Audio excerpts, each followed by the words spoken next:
Hey friends, there is a quiet paradox that has followed human societies for thousands of years, lingering like a question. No one quite wants to answer before sleep. Can order truly be built on fear? And if it can, what does that say about who we really are? The question does not demand urgency tonight. It simply waits, patient and unresolved, like a candle still burning after everyone else has gone to bed. Imagine a small room lit by wavering lamplight. Bamboo slips lie stacked on a low wooden table, their edges worn smooth by careful fingers. Outside, the night air carries distant sounds guards, changing shifts, hooves on stone, a world uneasy even at rest. Somewhere in this quiet, a mind is working slowly, deliberately, turning human behavior over and over like a smooth stone in the palm. This is the world shaped by law, fear, and observation, and it belongs to Han Fei. So before you get too comfortable, take a moment to like the video and subscribe, but only if you genuinely enjoy drifting off to these stories of great minds. And if you feel like it, leave a comment with your location and the local time where you're listening from right now. Now, dim the lights, maybe turn on a fan for that soft background hum, and let's ease into tonight's journey together. Han Fei was born into a world that felt as if it were coming apart at the seams. The era later called the Warring States was not just a period of frequent battles. It was an age of constant anxiety. Kingdoms rose and fell with exhausting speed. Alliances shifted like mist. Promises were made, broken, and forgotten. For ordinary people, life meant learning how to survive beneath the ambitions of rulers and generals. For thinkers, it meant wrestling with a dangerous question. What actually holds a society together when tradition no longer works? Han Fei entered this world with advantages that many others lacked. He was born into the ruling family of the state of Han, one of the weaker kingdoms struggling to survive between powerful neighbors. Privilege, however, did not bring him comfort. From early on, he could see what others tried to ignore, that his state was decaying, slowly and inevitably. Its leaders debated ritual and virtue, while enemies sharpened their weapons. The contrast between elegant words and harsh reality left a deep impression on him. There was also something quietly isolating about Han Fei himself. Ancient accounts suggest that he suffered from a speech impediment, possibly a stutter.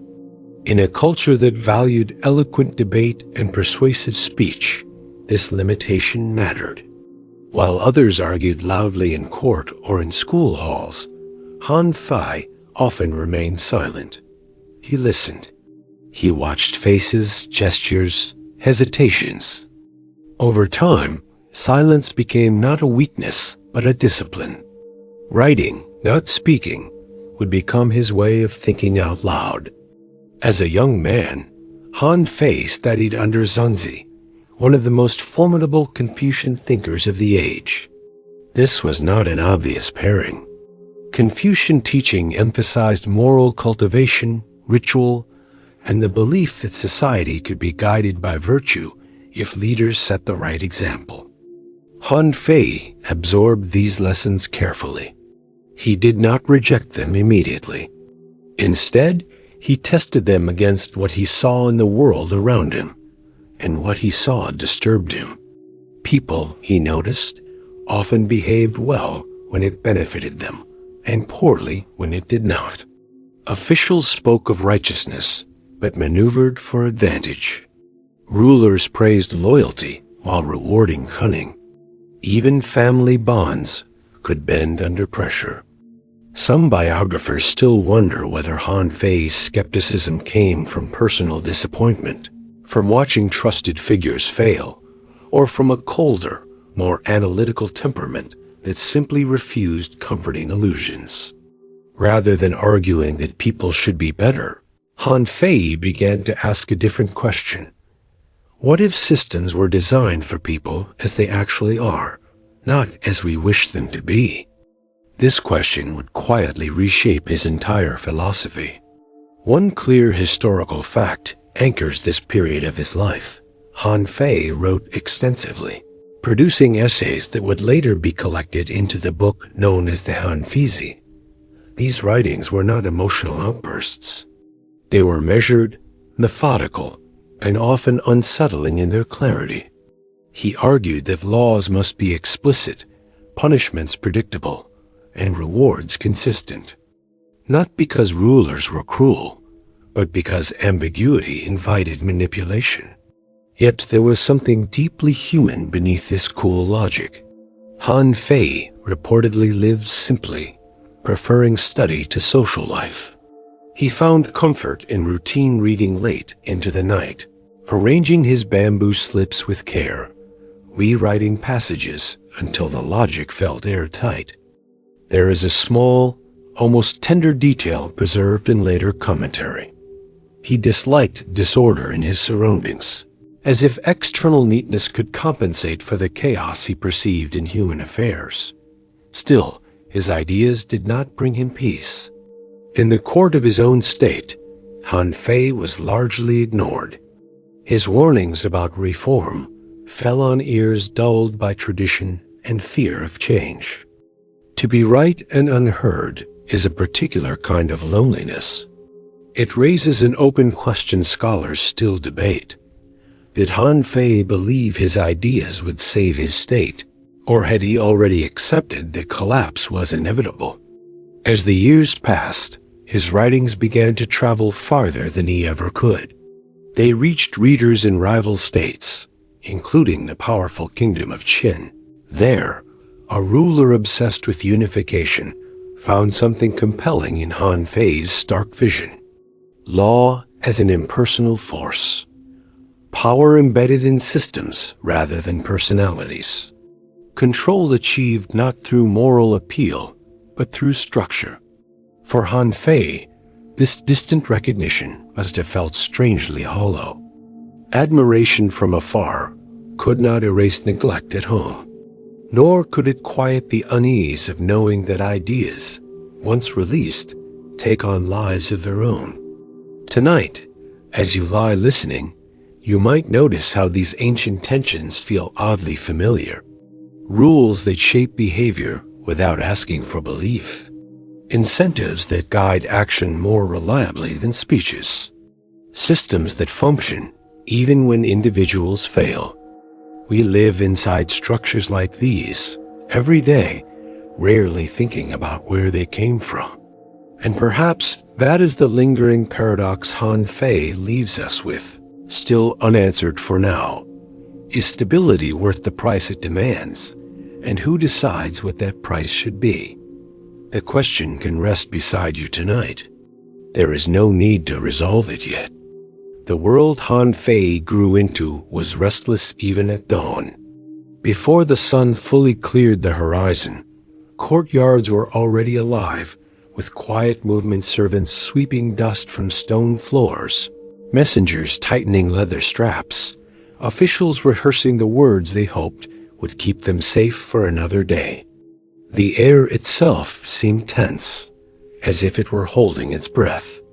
This was the Warring States period, an age when peace was spoken of as an ideal, but experienced mostly as a pause between alarms. From a distance, the era can sound abstract: dates, battles, shifting borders, but for those who lived inside it, uncertainty was intimate. Kingdoms did not simply compete, they devoured one another. Treaties were written with careful calligraphy in the morning and rendered meaningless by nightfall. A ruler's death could turn a stable court into a nest of suspicion overnight. Even sleep was shallow, interrupted by rumors of invasion or betrayal. The state of Han, where Han Fei was born, occupied a particularly uncomfortable position. Geographically small and strategically exposed, it sat between stronger neighbors who viewed it less as a partner and more as an opportunity. Its leaders spoke proudly of ancient customs and refined etiquette, clinging to the belief that moral cultivation would shield them. But outside their halls, armies drilled and maps were redrawn with blunt efficiency. There is one clear historical fact that anchors this setting. During Han Fei's lifetime, Qin was rapidly transforming itself into a centralized, militarized power through strict legal reforms. This transformation did not go unnoticed. News of Qin's efficiency spread like a chill wind across the other states. Some responded with fear, others with denial. Han Fei watched all of it closely. Daily life reflected these pressures in subtle ways. Markets opened cautiously. Prices fluctuated with rumors of war. Craftsmen learned to produce goods quickly and quietly, knowing that disruption could come without warning. In the evenings, families gathered close, speaking softly, as if loud voices might invite misfortune. Candles burned low to conserve resources, casting long shadows that seemed to stretch and shift with every flicker. Within the walls of aristocratic homes, education was still revered. Young men memorized classical texts, debated ritual, and practiced formal speech. Yet beneath the polished surface, ambition simmered. Success meant proximity to power, and power was increasingly unpredictable. One wrong word could end a career or a life. Some historians still wonder how much this atmosphere of constant evaluation shaped Han Fei's belief that human behavior was driven less by virtue than by calculation. Han Fei's own household was steeped in contradiction. As a member of the ruling family, he had access to tutors, books, and time to think, but he also had a front-row seat to decline. He could see how decisions were delayed by indecision, how tradition was invoked to avoid reform. This contrast between what was taught and what actually happened was impossible to ignore. There is a small, human detail preserved in later writings. Han Fei reportedly preferred to sit near windows while studying, even in cold weather. Some suggest he liked the natural light. Others speculate he simply needed to feel connected to the outside world he was analyzing. Either way, it hints at a mind unwilling to retreat entirely into abstraction. He was always looking outward, measuring ideas against reality. At night, the sounds of the city softened but never disappeared. Guards' footsteps echoed rhythmically. Dogs barked at unfamiliar shadows. Somewhere, a drum might signal a change of watch. These sounds formed a steady background to thought, a reminder that order was maintained by vigilance, not goodwill alone. For a young thinker, such an environment taught lessons no textbook could. Amid this, Han Fei began to develop a habit of mental distancing. Rather than reacting emotionally to chaos, he observed it as if from slightly above, asking what patterns repeated themselves. Why did officials behave differently when supervised? Why did promises dissolve when incentives changed? Why did fear succeed where moral appeals failed? These questions were not yet fully formed doctrines, but they were taking shape. Some biographers pose an open question here. Did Han Fei already sense that his ideas would align more naturally with an aggressive state like Qin than with his own homeland?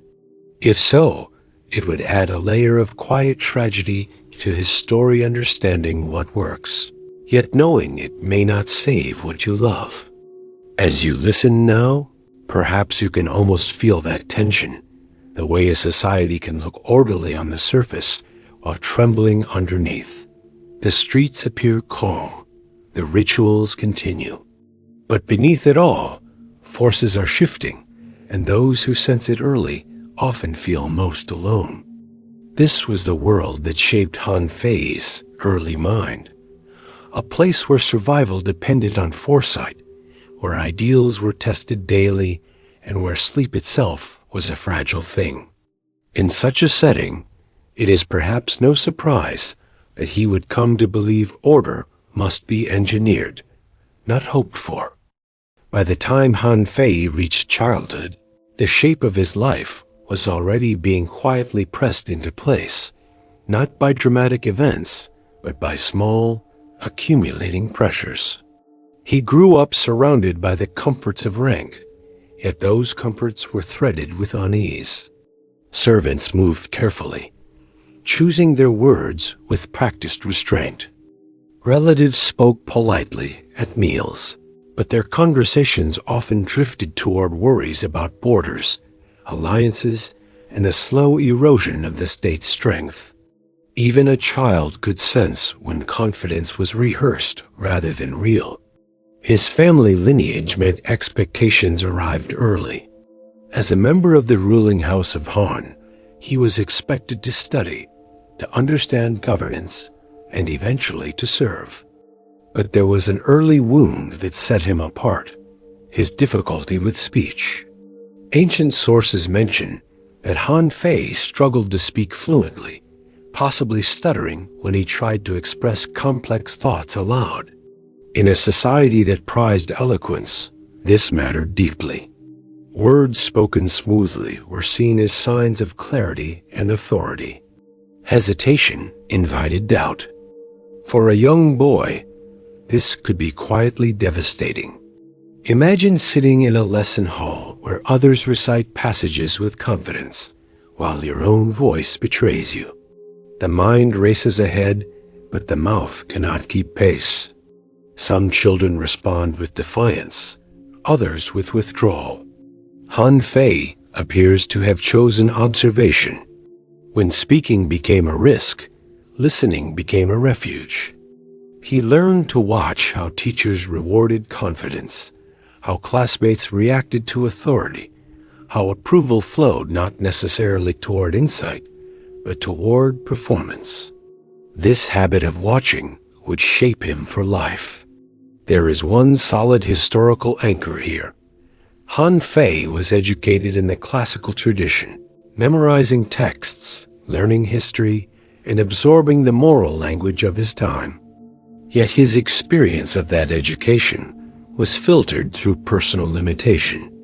Because he could not rely on speech, he relied on thought. Because he could not dominate a room, he studied how rooms were dominated. A small human detail adds texture to these years. Later commentators suggest that Han Fei often rehearsed arguments silently, pacing or tracing characters with his finger in the air. Writing became a kind of private conversation, safer and more precise than speech. Bamboo slips did not interrupt him. Ink did not judge his pauses. On the page, his ideas could unfold exactly as he intended. Emotionally, these years left marks. There is reason to believe he felt a persistent sense of not fully belonging, even within his own class. Privilege without influence is a peculiar burden. You are close enough to see how decisions are made, yet distant enough to feel powerless. Some scholars wonder whether this early frustration hardened his view of human motives, whether repeated exclusion nudged him toward the belief that kindness and recognition are unreliable currencies.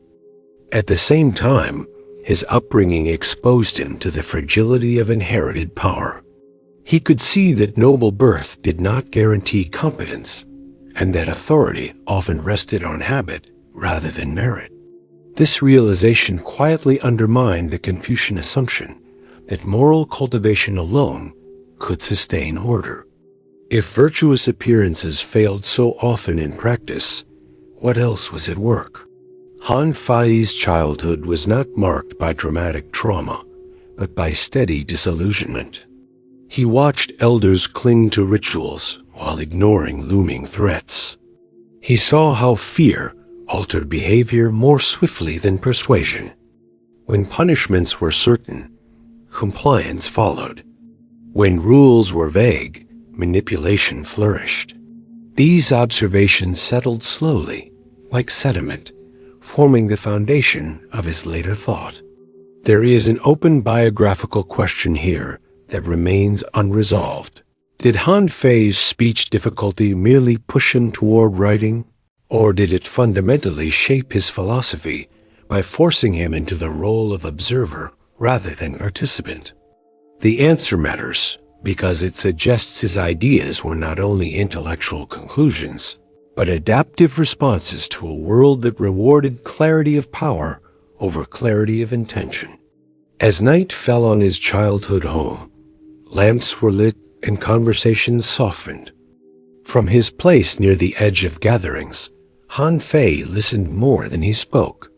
He learned that silence could be protective, that distance could sharpen perception. While others practiced speeches meant to persuade, he practiced understanding. And slowly, almost imperceptibly, a different kind of thinker was being formed, one who would not ask how people ought to behave, but how they actually do when stakes are high and watchful eyes are near. As Han Fei moved into early adulthood, the world began to test him more directly.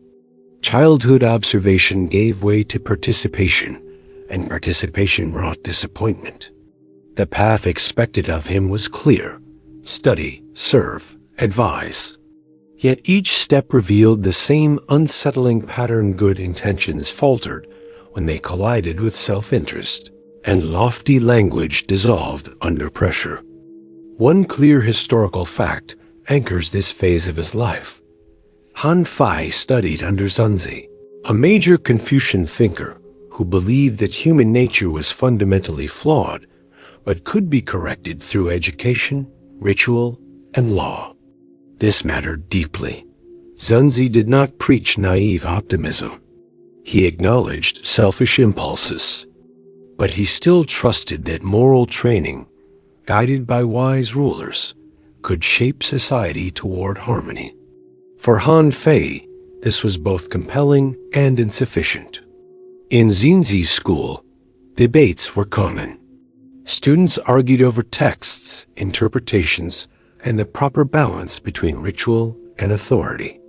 Han Fei, limited by speech, often contributed less vocally.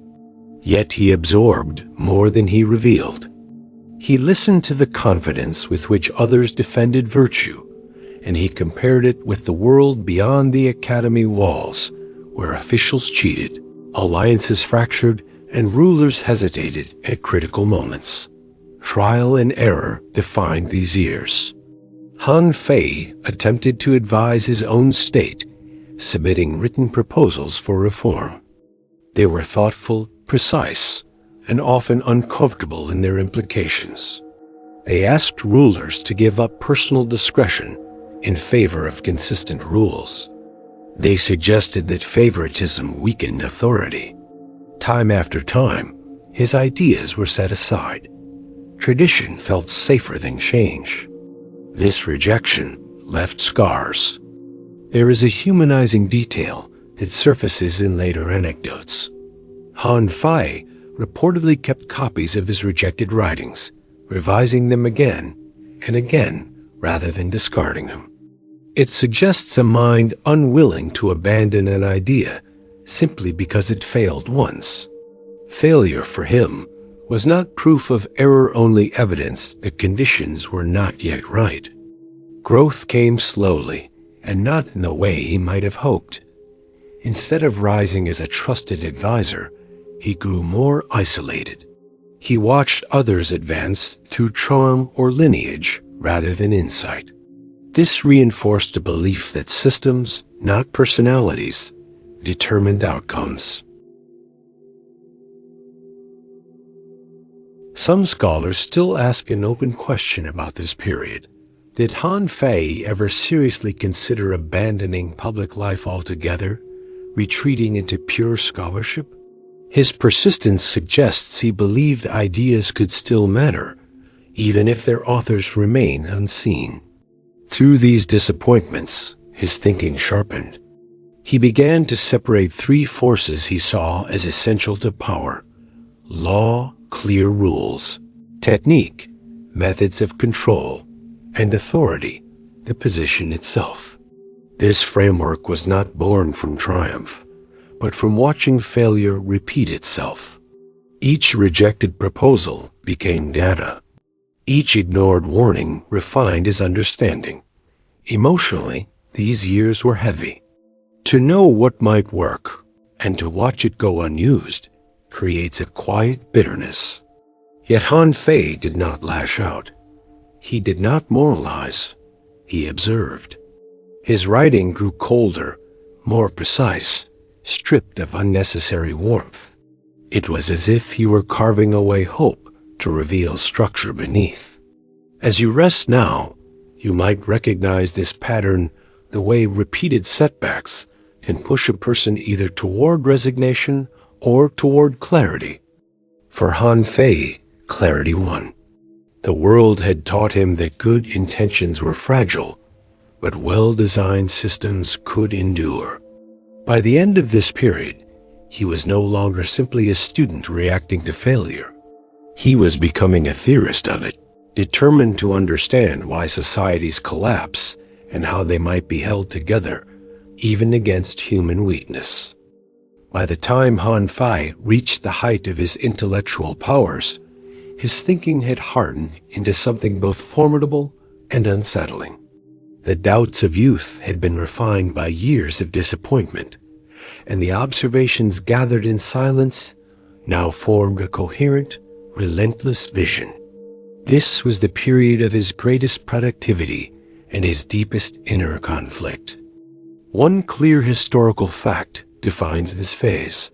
It was during these years that Han Fei composed many of the essays that would later be compiled into the Han Feizi, a foundational text of legalist thought. These writings were not casual reflections. They were carefully structured arguments, each one probing the mechanics of power with almost surgical precision. At the center of his philosophy lay a simple, uncomfortable claim.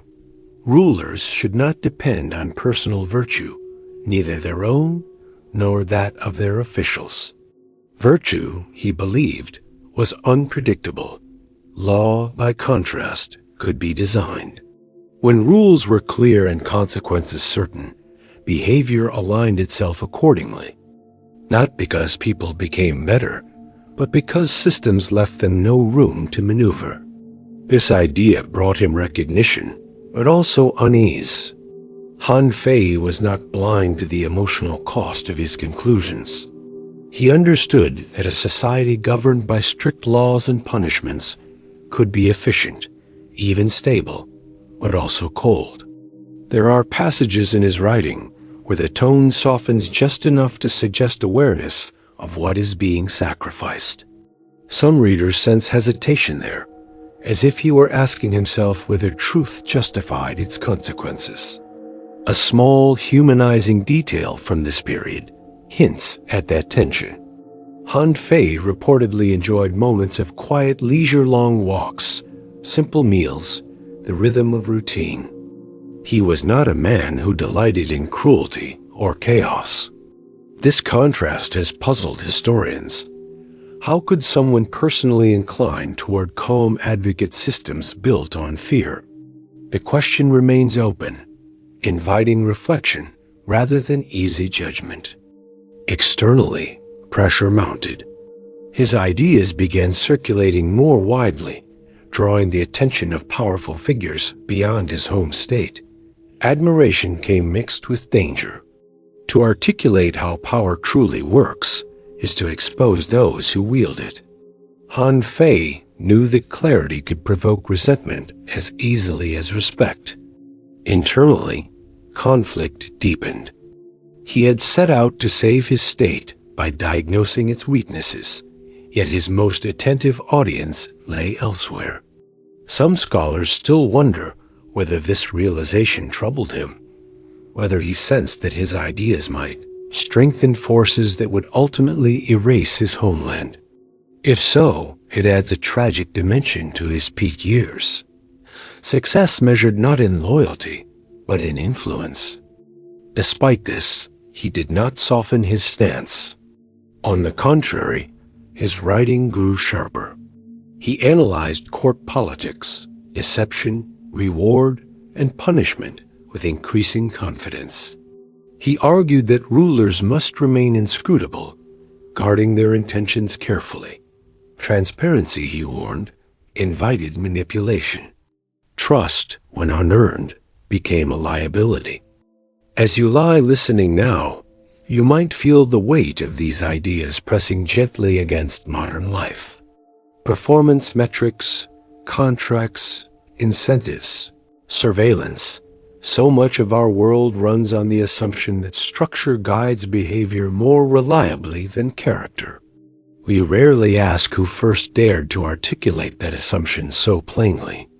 At the height of his intellectual storm, Han Fei stood alone, armed with ideas powerful enough to reshape empires and dangerous enough to isolate their creator. The cost of seeing too clearly was becoming impossible to ignore. As Han Fei moved into the later years of his life, the pace of his world seemed to slow, even as its consequences grew heavier. The ideas he had forged in solitude were no longer confined to study rooms and private manuscripts. They were circulating, being read, discussed, and most fatefully adopted. This was not the quiet satisfaction of an elder reflecting on a life well lived. It was the uneasy calm before realization fully set in. One firm historical fact defines this twilight period. Han Fei was summoned to the state of Qin after his writings attracted the attention of its ruler. Qin, unlike his own weakening homeland, was hungry for methods that worked. It had already embraced strict legal reforms, and Han Fei's clarity resonated with its ambitions. To be invited by such a power was an honor few could refuse, and a danger few could fully understand. The journey itself must have been heavy with mixed emotion. Hope, perhaps, that his ideas would finally be applied as he intended. Fear, certainly, that proximity to absolute power rarely ends well. Han Fei was not naive. He knew courts were arenas, not classrooms. Words, they were weapons, and truth could be fatal. There is a human detail from this period that feels almost tender in its irony. Accounts suggest that Han Fei continued to revise his essays even after achieving recognition, as if perfection on the page might offer protection in the real world. It was a quiet habit, rooted in the belief that clarity could still matter, even when fate had begun to close in. At the Qin court, admiration quickly tangled with suspicion. His former fellow student, Li Si, now a powerful minister, recognized both the brilliance and the threat of Han Fei's presence. Two minds shaped by the same teacher, standing on opposite sides of power, each understanding exactly how systems reward and punish. It was a confrontation without raised voices, fought through influence rather than argument. Some historians still pose an unsettling question here. Did Han Fei anticipate that his own principles would be used against him? He had written that law should be impersonal, that no individual should stand above it. Now, those principles were being interpreted by others, filtered through ambition and fear. His final days were marked by restraint rather than resistance. Imprisoned under suspicion, he did not plead dramatically for mercy. Instead, sources suggest a quiet resignation, as if he recognized the logic of the system closing around him. Poison ended his life, a method as efficient and unsentimental as the ideas he had described. Yet even in death, reflection lingered. Did he see his fate as confirmation of his philosophy that systems, once set in motion, spare no one? Or did he sense a deeper irony, that understanding power does not grant immunity from it? The question remains unanswered, suspended in the same silence that surrounded much of his life. As you rest now, this part of the story may feel heavy, but it also slows the narrative naturally. The urgency fades. What remains is the image of a thinker reaching the end of his path, watching his ideas move on without him. After Han Fei's death, his presence did not fade in the way lives usually do. Instead, it spread quietly, impersonally through structures rather than stories. The man disappeared, but the machinery he had described began to hum with purpose. In this sense, his life reached its most influential phase only after it had ended. One clear historical fact anchors this legacy. The Qin state adopted legalist principles as a foundation for governance, using strict laws, standardized punishments, and centralized authority to unify China for the first time. The empire that emerged was efficient, formidable, and short-lived, but its methods left deep grooves in history. What makes Han Fei's influence so enduring is not loyalty to his name, but the persistence of his logic. Later dynasties publicly criticized legalism, condemning it as harsh or inhumane. Yet in practice, many quietly preserved its techniques. Clear statutes, fixed rewards and penalties, bureaucracies designed to function regardless of individual virtue. Moral language returned to the surface, but legal structure remained underneath, doing the real work. There is a small, almost ironic human detail hidden in this legacy. Han Fei, who struggled to speak, became one of the most heard thinkers in history, not through voice, but through systems that spoke for him. Every time a rule replaced discretion, every time an institution relied on procedure rather than trust, his thinking echoed without citation or ceremony. As centuries passed, his ideas slipped into everyday life in subtle ways. You can feel them when contracts matter more than promises, when incentives guide behavior more reliably than appeals to conscience. You encounter them in performance reviews, legal codes, and organizational charts. These are not signs of cruelty. They are signs of a world that assumes people respond predictably to structure. Han Fei never framed this as wisdom or virtue. He framed it as realism. He asked societies to accept what they are working with rather than what they wish they had. That acceptance, however, comes at a cost. Systems built on fear and certainty can create order, but they also narrow the space for trust and compassion. Balance becomes a constant negotiation. Some scholars still ask an open question that feels especially relevant today. Was Han Fei describing human nature or shaping it? In other words, do systems based on control merely reflect selfish behavior, or do they teach people to act that way over time? The answer remains elusive, and perhaps that is fitting. His philosophy was never meant to comfort. As you lie here now, you might notice how rarely we think about the origins of the rules that guide us. They feel natural, inevitable.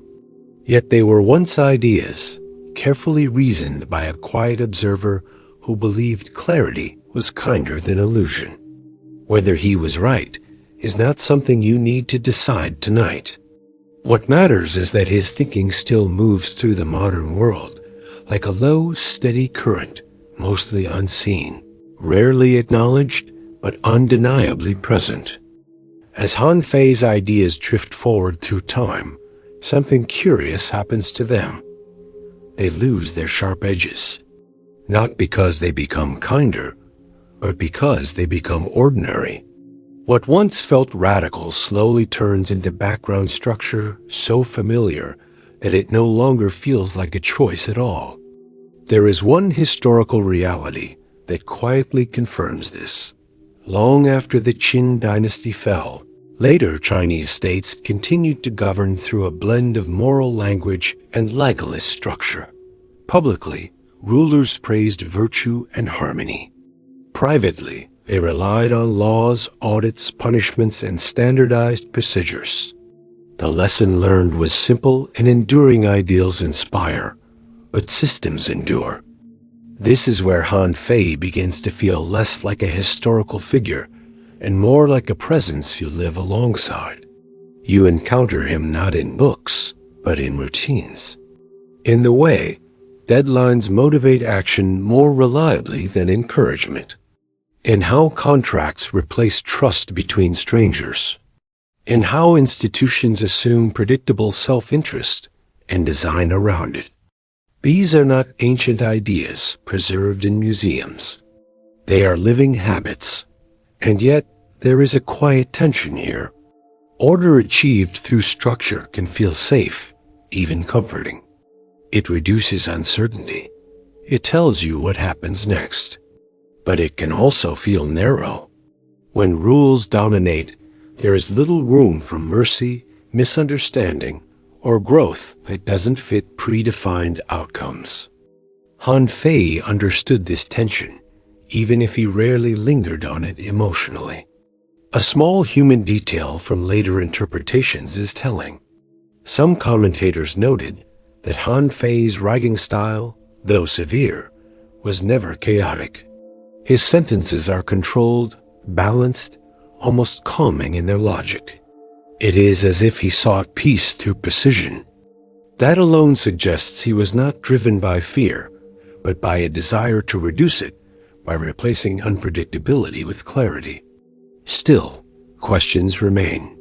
Did Han Fei believe that fear was the best foundation for order, or simply the most reliable one available to flawed humans? And if circumstances were gentler, would he have imagined a different system? These questions linger because his life ended before he could answer them himself. As the centuries pass, his story becomes less about triumph or failure and more about consequence. Ideas, once released, do not obey their creators.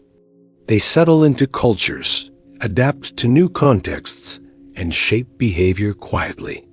Han Fei's greatest legacy may not be what he intended, but what endured. Now, as this part of the story slows, you might notice your own breathing settling.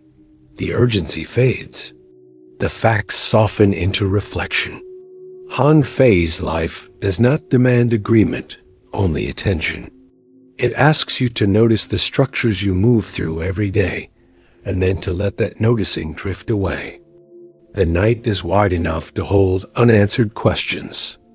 Order and fear, clarity and cost, they can rest here without resolution. For now, it is enough to know that a quiet mind once tried to understand the world as it is, and in doing so, left traces that still surround us. As the story moves further from Han Fei's lifetime, it becomes less about events and more about atmosphere. His ideas no longer belong to him in any personal sense. They have thinned out, spread across centuries, and settled into habits so common that few people think to question them. This is the stage where philosophy becomes environment. One clear historical fact grounds this phase. By the time of the Han Dynasty, legalism was officially criticized and symbolically rejected, yet its administrative techniques were quietly preserved. Confucian language returned to the foreground: ritual, morality, benevolence, but behind the curtain, governance still depended on clear statutes, registration systems, and predictable punishment. The rejection was rhetorical. The structure remained. This blending softened the public memory of Han Fei. He was no longer a figure to be openly admired, but neither was he erased.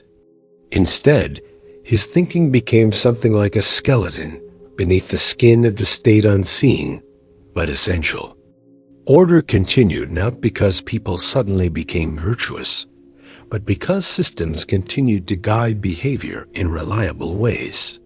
There is a small, almost comforting detail worth noticing here.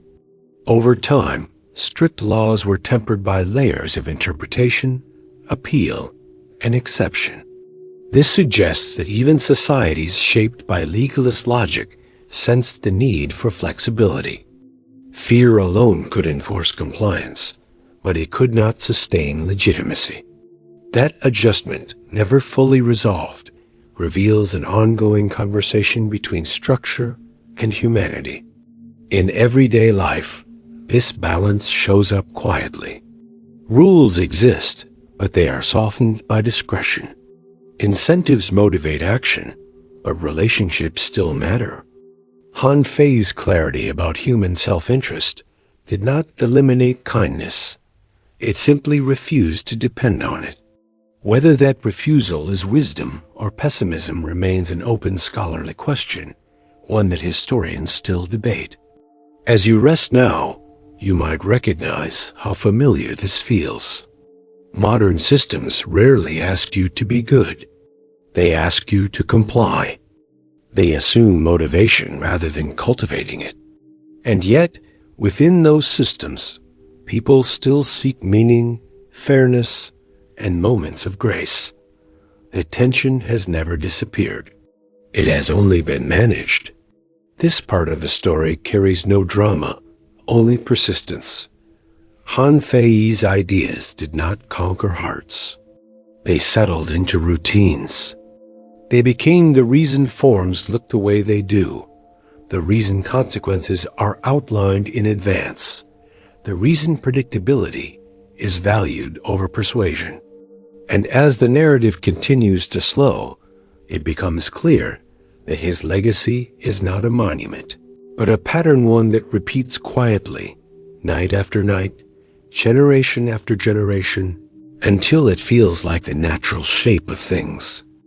As centuries layered themselves over Han Fei's era, his ideas continued to do something unusual. They adapted. They slipped into new contexts without demanding loyalty to their origin. This is the mark of a philosophy that does not need belief to survive, only usefulness. One clear historical fact frames this moment in the long arc of his influence. Systems inspired by legalist logic were instrumental in the creation of large, centralized bureaucracies, capable of governing vast populations through standardized rules rather than personal relationships. This shift made empires possible on a scale earlier generations could scarcely imagine. What changed most was not the law itself, but the ruler.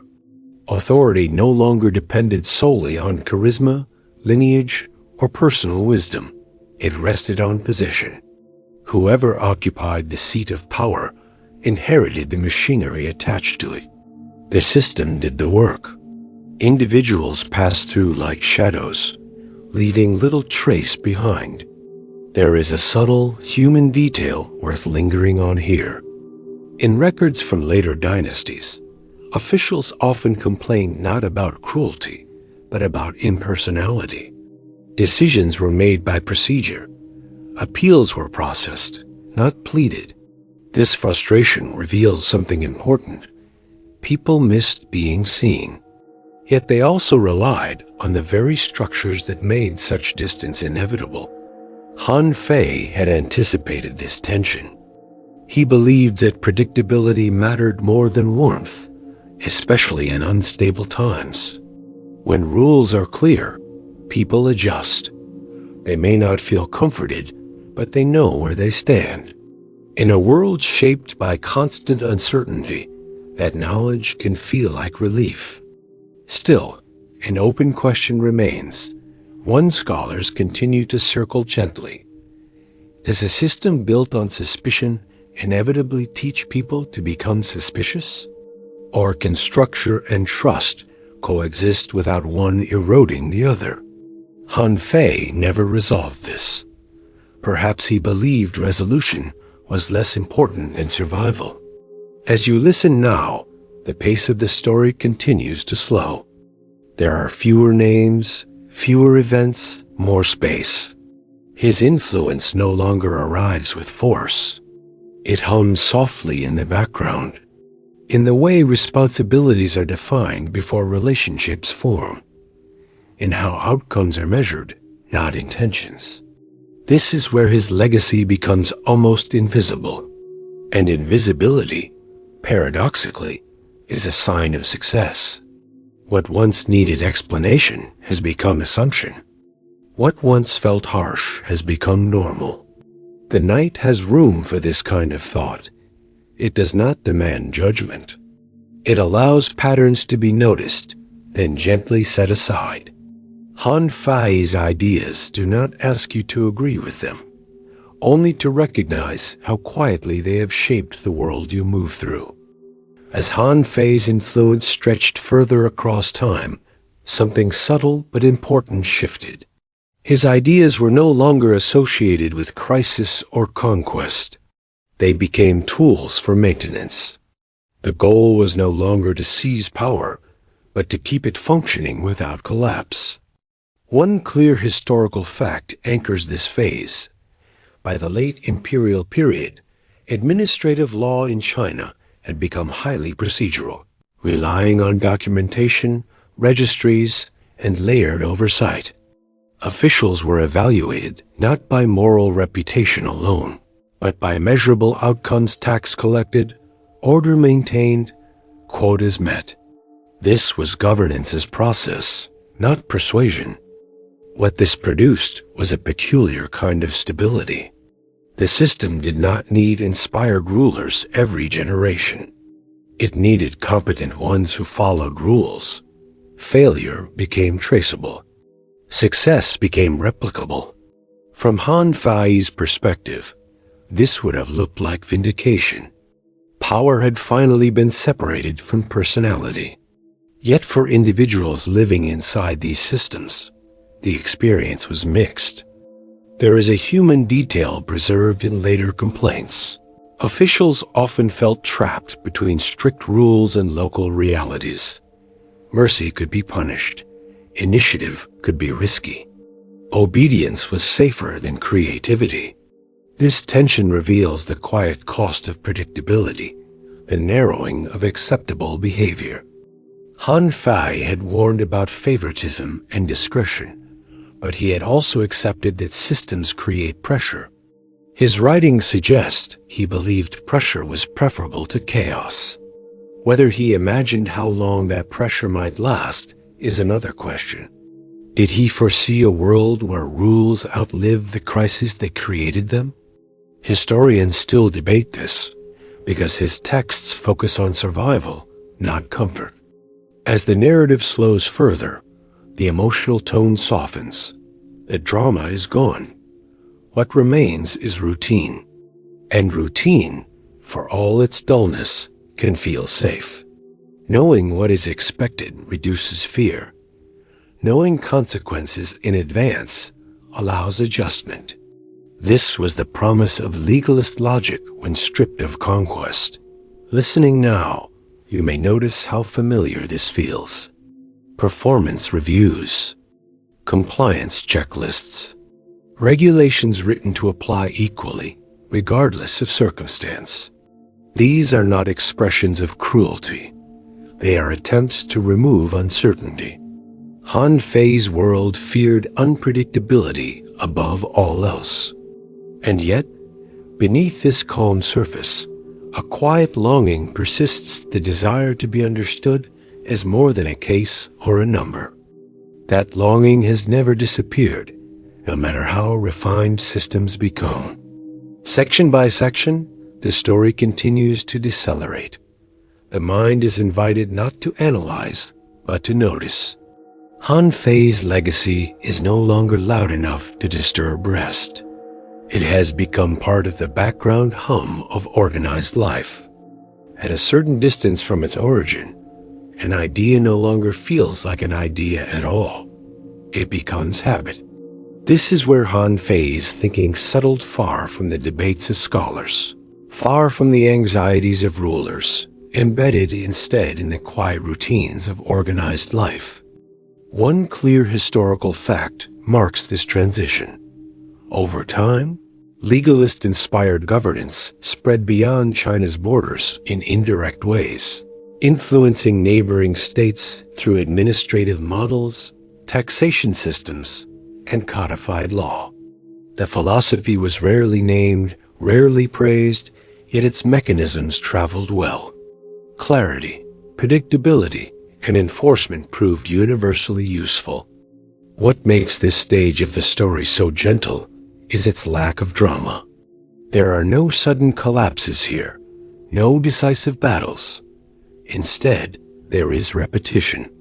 The same forms filled out year after year, the same rules applied across generations. Children grew up assuming that this was simply how authority worked: impersonal, procedural, distant. There is a small human detail that illustrates this normalization. In later centuries, people often complained not about harshness, but about boredom. Bureaucracy was tedious. Rules were dull. This boredom is telling. Fear has softened into routine. What once felt oppressive now feels monotonous. The system has done its job too well. And yet, the underlying logic remains unmistakable. Behavior is guided by consequence. Incentives matter more than intention. Structures outlast personalities. These assumptions quietly shape expectations long before anyone encounters a philosopher's name. They feel obvious, almost natural. An open scholarly question lingers here, still unresolved. When systems become invisible, do we lose the ability to imagine alternatives?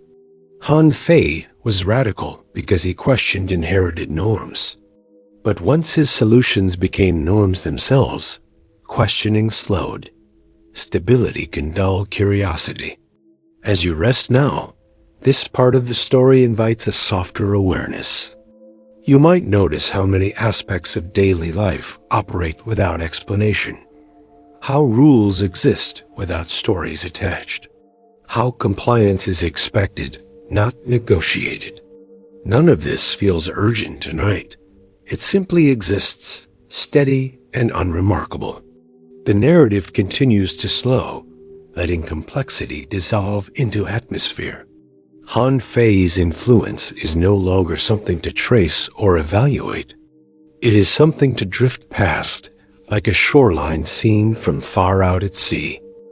As time stretches on, the story of Han Fei becomes less about history and more about quiet inheritance.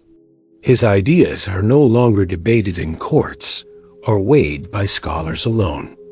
They have been absorbed into expectations about how authority behaves, how rules function, and how people are assumed to respond.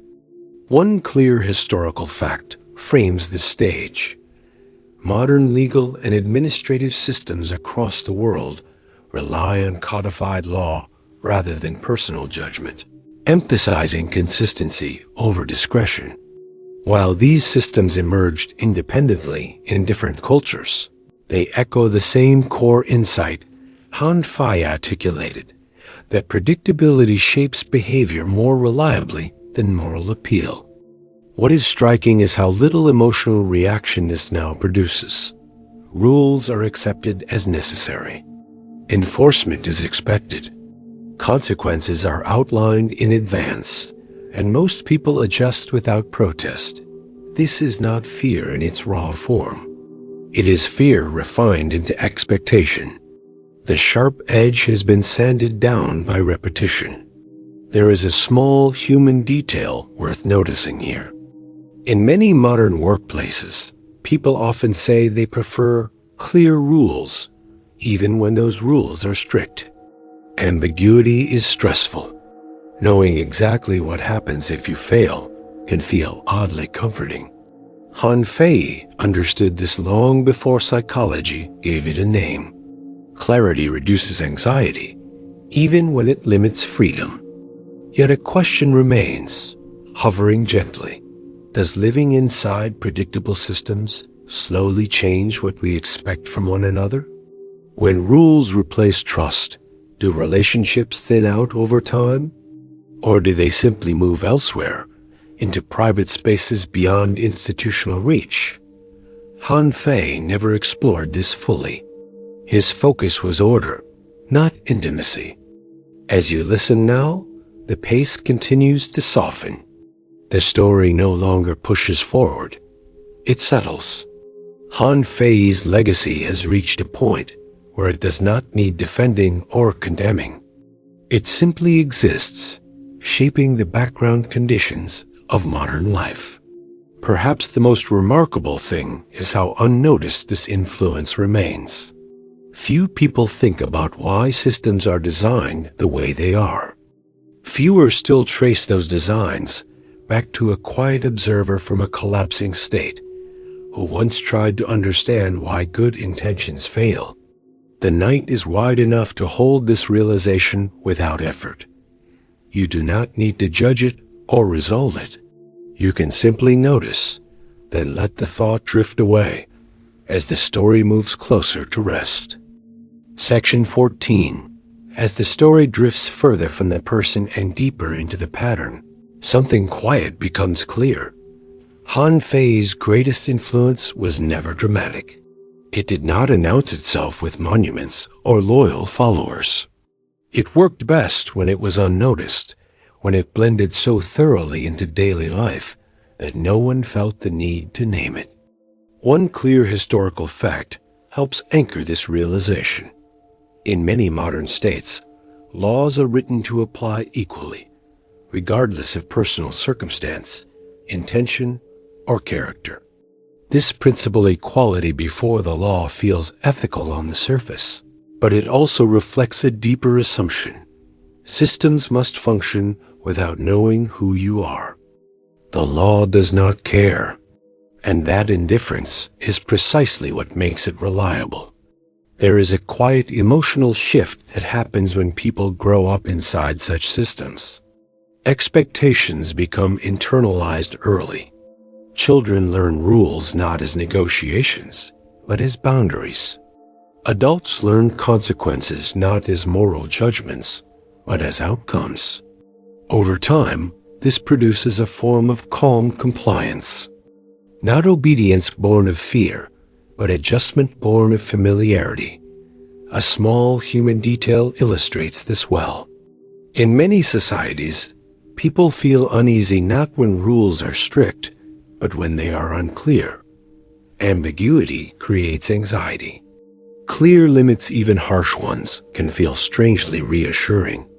This preference echoes the world Han Fei observed, where uncertainty caused more harm than constraint. He did not invent this response. He simply described it without sentiment. Yet a lingering question remains, soft but persistent. When rules become the primary language of order, what happens to moral imagination? Do people stop asking what is right and focus only on what is allowed? Or does morality retreat into private life, away from institutions altogether? Han Fei's writings offer little guidance here. He was concerned with stability, not virtue. As the narrative continues to slow, the tone becomes less analytical and more reflective. There is no argument to win now, only patterns to notice. Han Fei's ideas have traveled far enough that they no longer belong to him or to history. They belong to the rhythm of organized life itself. You may notice your breathing deepen as the story settles. The thoughts no longer demand attention. They arrive, pause, and drift on. The question of order, fear, and clarity remains unanswered, but it no longer feels urgent. It can rest here quietly as the night continues to open. By now, Han Fei's life is almost completely dissolved into consequence. The man himself has faded, and what remains is an atmosphere, a way the world quietly expects people to behave. This is where the story becomes softest, because it no longer belongs to history alone. It belongs to habit. One clear historical fact helps orient this moment. Modern governments, corporations, and institutions increasingly rely on incentive systems rewards, penalties, evaluations to guide behavior at scale. These systems assume that individuals respond predictably to outcomes, not exhortations. This assumption is so common that it rarely feels like an assumption at all. It feels like common sense. Yet common sense is often inherited without reflection. There is a gentle human detail worth noticing here. Many people feel relieved when expectations are spelled out clearly.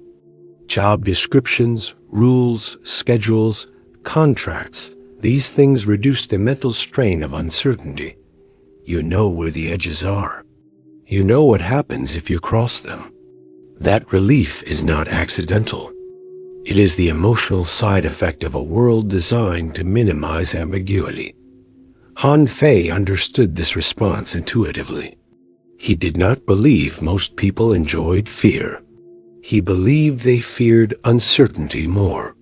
In a chaotic world, predictability becomes a form of comfort, even if it is strict. This belief explains much of his thinking, and also its enduring appeal. Still, a quiet question lingers, one that scholars and ordinary people alike continue to sense without always naming. When systems manage behavior so effectively, do they slowly shrink our sense of responsibility? If rules decide outcomes in advance, where does personal judgment go? Does it atrophy, or does it retreat into private spaces where systems cannot reach? Han Fei never answered this, perhaps because it was not the problem he was trying to solve. His concern was survival, of states, of order, of continuity.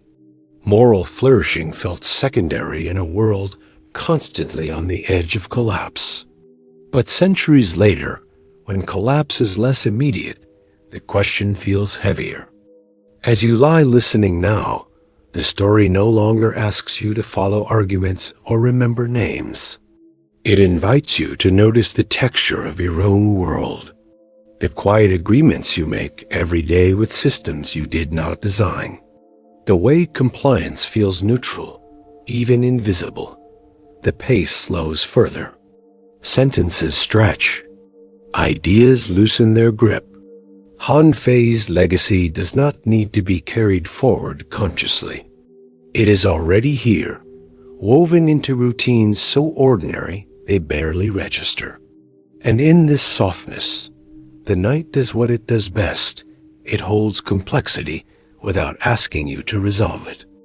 There is a particular quiet that settles when a person realizes the rules they described now describe them.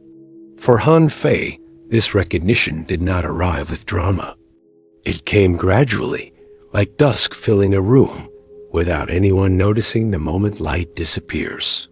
One clear historical fact frames this section of his story. Han Fei was detained in Xin under political suspicion, and his fate was decided not by personal appeal, but by legal and court procedure. The machinery he had analyzed so precisely moved forward without hesitation. No exception was made for insight, brilliance, or intention. This was the final and most intimate test of his philosophy. Han Fei had written that systems should not rely on trust, that rulers must guard against persuasion, that law should be impersonal. Now those principles were no longer abstractions. They were walls, doors, decisions made elsewhere. His words had traveled faster than his ability to shape their use. There is a small human detail preserved in later retellings that feels almost unbearably quiet. It is said that Han Fei did not attempt an elaborate defense. He did not stage a moral argument. He understood, perhaps too well, that appeals to virtue carried little weight inside a system designed to prevent exactly that kind of influence. Silence, once again, became his companion. Some historians ask an open and haunting question here. Did Han Fei feel vindicated or betrayed in these final moments? Was this proof that systems truly work without exception, or proof that understanding power does not protect you from it? The sources do not say. They leave us with uncertainty, which may be the most honest ending available. Poison ended his life, efficient and final. There was no public spectacle, no final speech recorded for history. The system did not need drama. It needed closure. And closure arrived quietly, as it often does. As you rest now, this moment does not need to feel heavy. It is not a warning or a lesson pressed upon you. It is simply the last curve of a long arc ideas moving beyond their creator, continuing without him. The story exhales here. The urgency dissolves. What remains is a sense of inevitability, softened by distance. Han Fei's life did not end in triumph or rebellion, but in consistency. The system behaved exactly as designed. And in that consistency, the night grows deeper, inviting thought to loosen its grip and drift. After Han Fei's death, something unexpected happened. The silence that followed him did not swallow his ideas. It amplified them. One clear historical fact defines this moment with stark clarity. The Qin state went on to unify China in 221 BCE, becoming the first centralized empire in Chinese history, using legal and administrative principles that closely resembled those Han Fei had articulated. The man was gone. The machinery remained, and it worked. This was not victory in the way stories usually describe it. There were no honors bestowed, no posthumous apologies, no official recognition of injustice. Han Fei's triumph was structural. His thinking did not need defenders because it had become useful. In the world of power, usefulness travels farther than sympathy. The Qin system was efficient in ways the other states had not managed. Laws were standardized. Measures and scripts were unified. Rewards and punishments were enforced with consistency. Local loyalties were weakened, replaced by allegiance to centralized authority. From the outside, it looked like inevitability. From the inside, it felt like order imposed at last on chaos. For Han Fei, this outcome carries a deep and unsettling irony. His homeland, the state of Han, was absorbed and erased in the process. The ideas meant to save a failing state instead empowered the force that consumed it. Some historians pause here, asking an open question that has no clear answer. Would Han Fei have accepted this outcome as necessary, or would it have felt like a personal contradiction too sharp to bear? What we do know is that Qin's success confirmed his central claim that systems built on clear rules and predictable consequences could mobilize human behavior at scale. Moral persuasion alone had failed to unite the warring states. Structure had succeeded. And yet, even in success, tension lingered. The Qin dynasty was powerful, but it was not gentle. Fear maintained compliance. Surveillance ensured obedience. Punishments were severe. These methods achieved unity, but they also generated resentment. Within a single generation, the dynasty collapsed, undone by the very rigidity that had made it strong. This collapse complicates Han Fei's legacy rather than resolving it. There is a small, telling human detail from this period. Records describe officials meticulously documenting actions, afraid of deviation. Creativity was dangerous. Mercy was risky. This reveals a system functioning exactly as designed, and a society learning to live carefully within it. Some scholars still wonder whether Han Fei would have seen this as failure or as proof. If a system works, but cannot endure without adaptation, is that a flaw or simply the price of clarity? Han Fei wrote for survival in extreme conditions.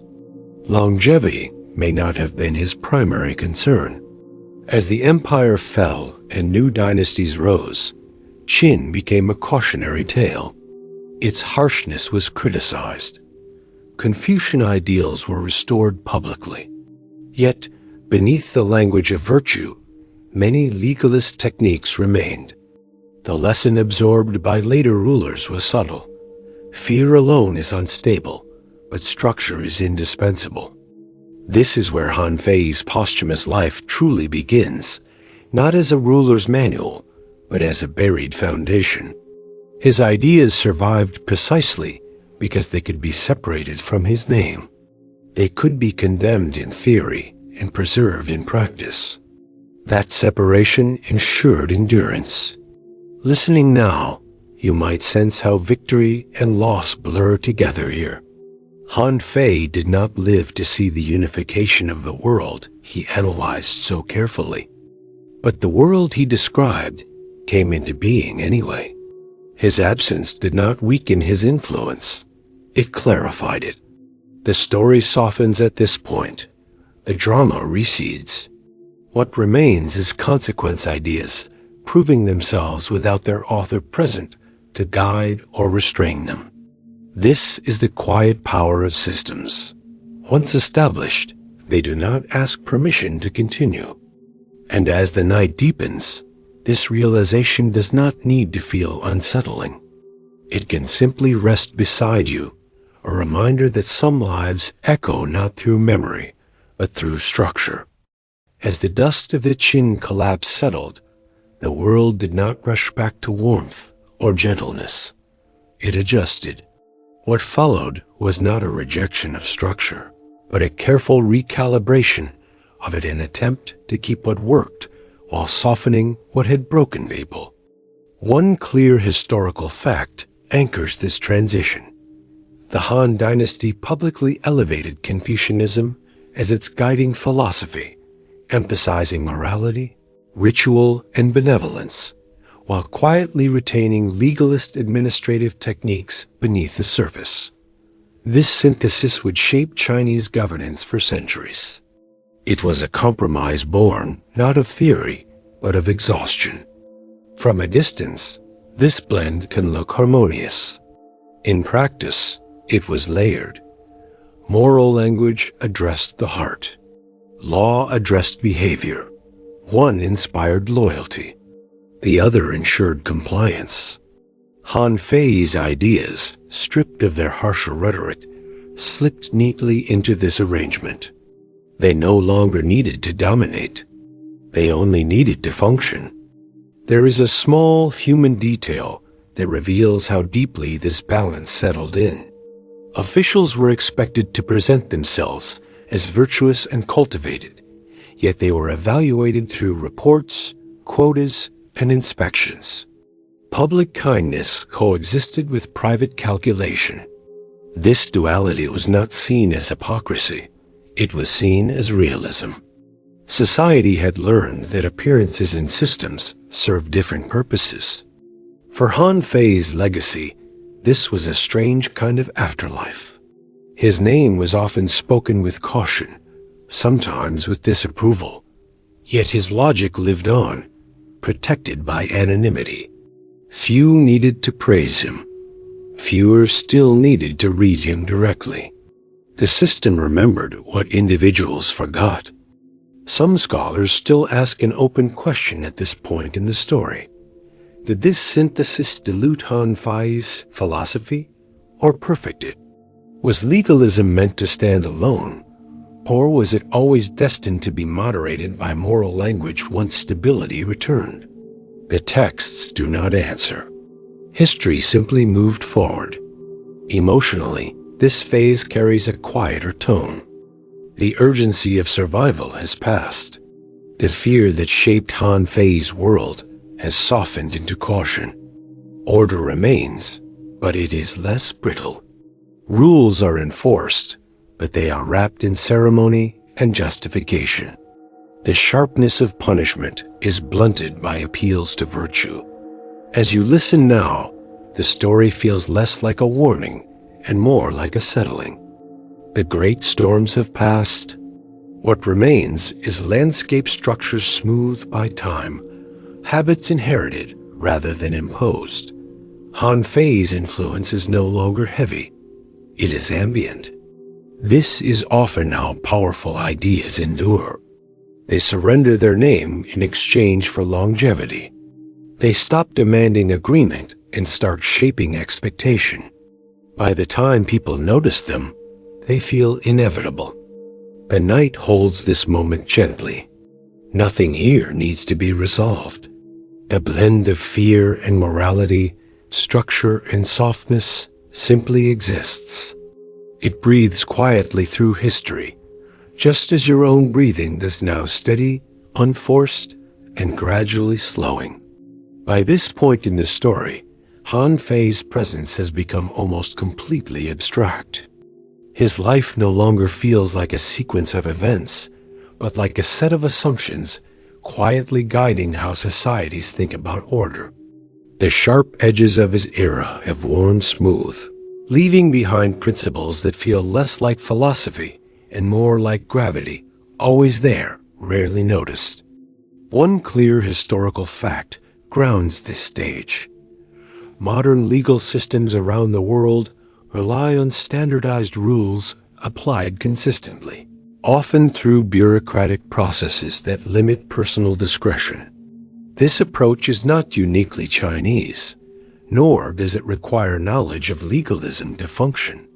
It reflects a shared conclusion reached across cultures that predictable systems scale better than moral persuasion. This is where Han Fei's ideas become truly modern. You encounter them in places that feel emotionally neutral, traffic laws that do not care who you are, algorithms that evaluate performance without context, contracts that outline consequences in advance, removing the need for trust between strangers. None of these systems feel cruel on their own. In fact, many feel fair. Everyone knows the rules. Everyone faces the same outcomes. There is a small human detail that reveals why this feels acceptable to so many people. Predictability lowers cognitive load. When consequences are clear, the mind can relax. You do not have to guess what someone in power might feel or decide. You simply adjust. This quiet relief is one of the reasons systems like these persist. They reduce anxiety, even as they constrain freedom. Yet a gentle question remains, one that continues to surface in scholarship and lived experience alike. When systems decide so much in advance, where does responsibility settle? If behavior is shaped primarily by incentive and consequence, does moral choice fade into the background? Or does it simply move inward, becoming private rather than public? Han Fei never framed his work as an answer to moral philosophy. He framed it as a response to chaos. His world was unstable, violent, and unpredictable. In such conditions, clarity felt like mercy. Centuries later, when life is more stable, the same clarity can feel limiting. Context changes how ideas are experienced. As the narrative slows further, you may notice that even this question does not demand resolution. It floats. The story no longer presses forward. It opens space. Han Fei's legacy has reached the point where it no longer needs explanation or defense. It simply exists, shaping the contours of daily life in ways that feel natural. This is often how the deepest influences work. They do not announce themselves. They become background assumptions, guiding behavior without asking for attention. You move within them the way you move within weather adapting, without analysis. The night welcomes this kind of thought. It does not insist on conclusions. It allows ideas to pass through gently, leaving only a faint awareness behind. Han Fei's life, once sharp with urgency, now dissolves into pattern and pattern. At this hour is something the mind can let go of. As the story approaches its final movements, Han Fei's presence feels less like a thinker standing apart from the world and more like a quiet mirror held up to it. What remains is not instruction, but recognition. His life no longer asks what should be done. It simply reveals what tends to happen when humans organize themselves under pressure. One clear historical fact helps anchor this closing phase. Throughout history, periods of crisis, war, economic collapse, social unrest often lead societies to tighten rules, centralize authority, and reduce discretion. This pattern repeats with remarkable consistency. When uncertainty rises, systems grow firmer. Han Fei observed this pattern early, long before it became familiar. There is something almost tender in realizing this. His philosophy was never truly about control for its own sake. It was about fear, specifically, fear of disorder. In a world where everything felt fragile, structure became a way to breathe. Rules promised continuity when trust could not. Predictability offered rest when intentions failed. A small human detail helps bring this home. Even today, during moments of collective stress, people often ask for clearer guidance rather than greater freedom. They want to know what to do, where to stand, what comes next. Ambiguity feels heavier than restriction. This instinct echoes the world Han Fei lived in, where uncertainty carried real danger. And yet, the quiet question he leaves us with remains unresolved. Once order is restored, do we remember to loosen the rules again? Or do systems once built prefer to remain? Han Fei did not write about release. He wrote about survival. The rest was left to those who came after. As you rest now, the tone of the story softens further. The need to analyze fades. Han Fei's life has already done its work. His ideas have traveled far enough that they no longer need attention. They exist whether we agree with them or not. The mind can begin to let go here. Thoughts slow. Sentences stretch. The story no longer introduces anything new. It simply gathers what has already been said and allows it to settle. Han Fei was a man who trusted systems more than intentions, clarity more than hope. Whether that trust was wisdom or caution is not something you need to decide tonight. The question can remain open, resting gently at the edge of awareness. And as the night deepens, even that question can fade, leaving only a sense of quiet continuity, a feeling that the world, with all its rules and patterns, will keep turning on its own, allowing you to rest. At this stage, the story no longer belongs to Han Fei as a historical figure. It belongs to the listener's everyday world. The ideas that once formed under lamplight and uncertainty now appear quietly, almost invisibly, in modern routines that feel ordinary and unquestioned. One clear historical fact anchors this connection. Contemporary systems of governance, education, and work often rely on measurable outcomes targets, metrics, compliance standards to guide behavior at scale. These systems are not built on trust in personal virtue. They are built on the assumption that incentives shape action. This assumption did not originate in the modern age, but it fits seamlessly within it. You see this legacy when rules are explained before relationships are formed, when expectations are written down so no one has to guess, when fairness is defined not by intention, but by consistency. These structures do not ask whether you are kind or cruel, they ask whether you meet the standard. There is a small human detail that makes this feel less harsh than it sounds. Many people find relief in knowing where they stand. Clear criteria reduce the anxiety of interpretation. You do not need to read someone's mood or anticipate hidden judgments. You adjust your behavior, and the system responds. That exchange can feel neutral, even calming. Yet something subtle happens alongside that calm. When rules do most of the work, personal responsibility changes shape. Decisions become procedural rather than moral. Success and failure feel less personal, more mechanical. This can protect the self, but it can also distance it. Some scholars still ask a quiet question that matters here.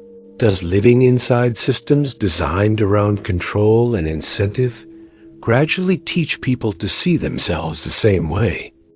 As units of performance, as variables to be optimized. Han Fei described behavior as predictable. But did he imagine a world where people would begin to understand themselves through that lens as well? As you listen now, this question does not need to trouble you. It can drift through awareness like a passing thought. The story's nearing its rest. The pace has slowed. The ideas have softened. Han Fei's influence no longer feels like argument or warning. It feels like environment. Something you move within rather than think about. And environments, once noticed, can be gently released from attention. Your breathing may feel deeper now. The narrative no longer introduces new tension. It simply allows what is already familiar to become quiet again. As the story enters its final stretch, the pace softens even more. There is no need to introduce anything new. Everything essential has already appeared. What remains is a gentle widening of perspective, a chance to look back without urgency. Han Fei's life, when viewed from a distance, does not read like a tale of success or failure. It reads like a study in acceptance. He accepted human nature as it appeared to him, without decoration. He accepted that people respond to incentives more reliably than to ideals. He accepted that order, once created, often outlives the intentions behind it. One clear historical fact underscores this calm recognition. Societies across history have repeatedly returned to structured systems after periods of instability, even when those systems were criticized or temporarily abandoned. The pattern is not ideological, it is practical. When fear rises, clarity becomes valuable again. There is something almost soothing about this repetition. It suggests that no single generation bears the full weight of invention or repair. People inherit structures, live within them, adjust them slightly, and pass them on. Han Fei was one link in that long chain, not the beginning, not the end. A small human detail feels especially fitting here. In his writings, Han Fei often avoided dramatic language. His tone was controlled, measured, almost restrained. This restraint now feels like a quiet gift. It allows the story to settle rather than demand reaction. His work does not shout, it waits. And waiting at this hour feels appropriate. An open question lingers softly in the background, one that no longer seeks an answer. If order is something humans continually recreate, does that mean fear is permanent, or simply a phase we pass through again and again? The question can remain unanswered. It has done its work simply by being noticed.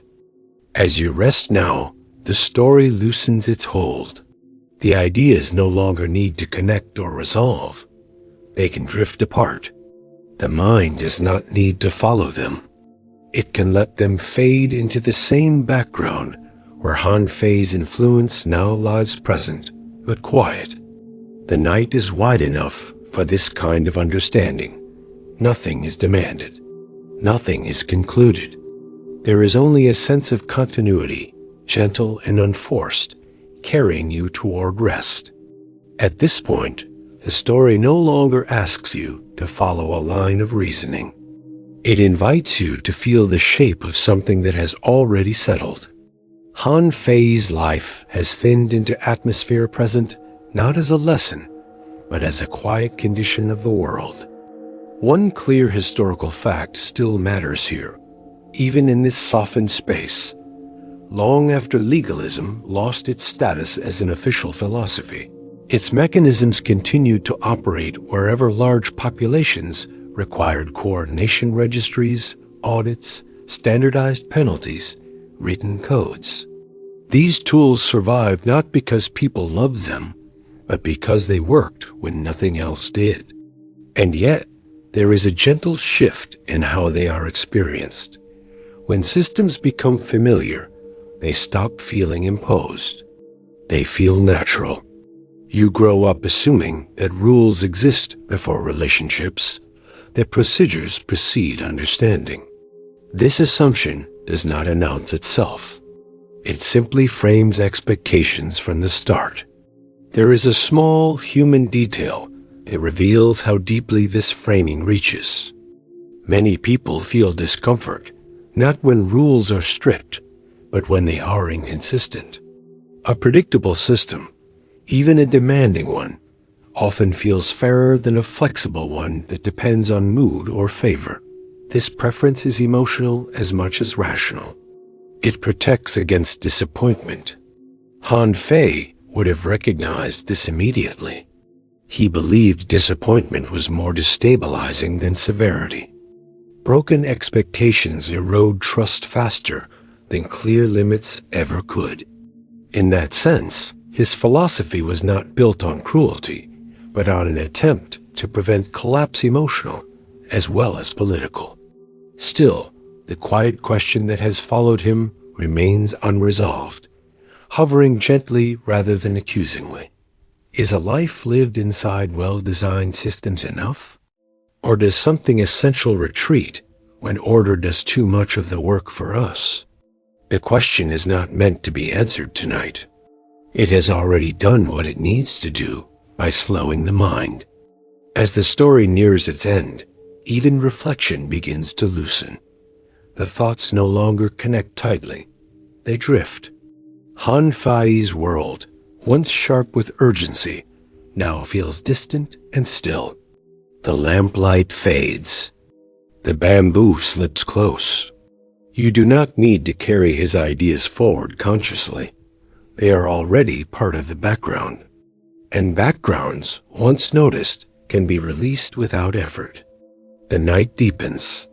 The story becomes quieter. What remains is not an argument, but a sense of steady continuation, systems turning, people adjusting, and one mind long ago choosing clarity over comfort, leaving traces that no longer need a name. The final moments of this story do not belong to history anymore. They belong to quiet awareness. Han Fei's life, once shaped by urgency and fear, now dissolves into something softer, a recognition of patterns that continue whether or not anyone is watching. One clear historical fact gently anchors this last turn. Ideas about law, incentive, and structured authority have outlived countless regimes, adapting to new eras without losing their core logic. They survive not as doctrine, but as default settings assumptions about how order is maintained when trust is fragile. This endurance tells us something important. Han Fei did not build a philosophy for ideal conditions. He built it for moments when people are tired, afraid, and unsure whom to believe. In such moments, clarity feels merciful. Predictability feels kind.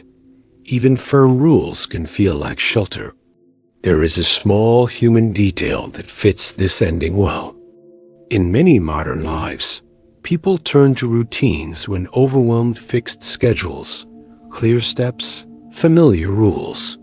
These are personal versions of the same impulse Han Fei observed at the scale of states. When the world feels unstable, structure helps the body rest. And yet, this is not a celebration of fear. It is an acknowledgement of rhythm. Order tightens. Order loosens. Systems grow firm in crisis and soften with time. Han Fei captured one side of that movement with unusual honesty. He did not promise comfort. He promised continuity. The final open question he leaves behind is quiet and spacious. If fear gives birth to order, can trust ever grow without forgetting that origin? The question does not demand an answer. It simply marks the edge of understanding, where thought gives way to rest. Now the narrative slows to a near stop. There is nothing more to explain. The story has already settled where it needs to. Han Fei's life has moved from urgency to structure, from structure to habit, from habit to background. You may notice that even curiosity has softened. The mind no longer reaches forward. It rests where it is. The story has finished its work now. Nothing more needs to be understood, remembered, or decided. You can let the ideas drift away, the way rules and systems fade from awareness when you are no longer moving through them. Han Fei's world, once sharp with danger and urgency, has become distant, quiet, and still. If thoughts linger, let them pass without following them. If questions remain, let them rest without answers. The night does not need conclusions. It only needs space. You might notice your breathing slow, each breath arriving without effort. The body knows how to rest, just as societies know how to settle after turmoil. Order loosens. Attention softens. The mind no longer needs to hold anything together. Somewhere long ago, a man tried to understand how humans behave when they are afraid. Tonight, you do not need to behave at all. You only need to rest. Let the quiet carry you the rest of the way.